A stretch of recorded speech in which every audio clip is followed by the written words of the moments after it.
اللهم صل وسلم على سيدنا محمد. في فيديو النهاردة هنعمل ايس كريم بدون قشطة بدون حليب ومكونين 2 فقط. في دقيقة واحدة هنعمل احلى واجمل وانجح ايس كريم مانجا، هيطلع بالجمال اللي حضراتكم شايفينه ده. هنعمله بطريقة سهلة وبسيطة جدا ومش هياخد معانا وقت خالص. ويلا نسمي الله ونشوف الطريقة مع بعض. عندي هنا كمية من المانجا قطعتها قطع صغيرة وحطيتها في الفريزر وجمدت بالشكل اللي حضراتكم شايفينه ده. لازم تجمد جدا، يعني تبقى ناشفة جدا ومجمدة بالشكل ده.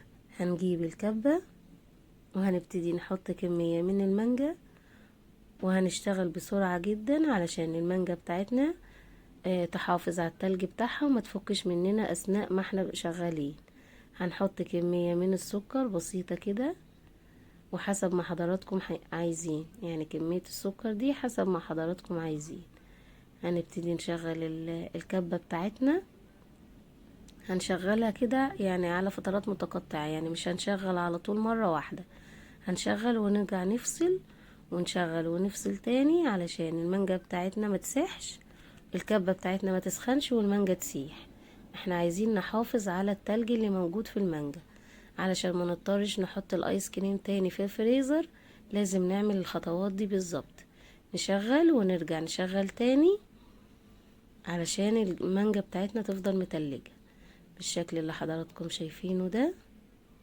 ونرجع نشوفها ونشغل تاني برضو لغاية ما الخليط بتاعنا ينعم خالص والسكر بتاعنا كمان يدوب، ونتأكد ان السكر بتاعنا داب وما بقاش فيه اي حبيبات بالشكل اللي حضراتكم شايفينه ده.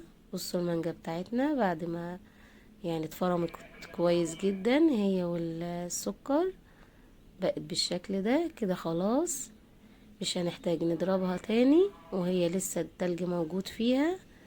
هنبتدي نجيب الكاسات بتاعتنا ونفضي فيها المانجا زي ما حضراتكم شايفين.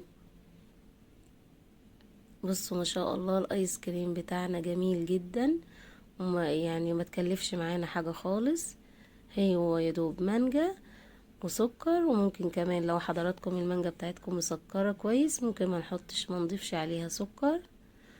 بصوا ما شاء الله الايس كريم حلو جدا وكمان فيه مطة من غير ما نضيف اي اضافات ولا اي الوان صناعية ولا اي تكلفة. احنا عملنا ايس كريم بيور بطعم حلو جدا وطعم مركز وجميل جدا بمكونين 2 فقط.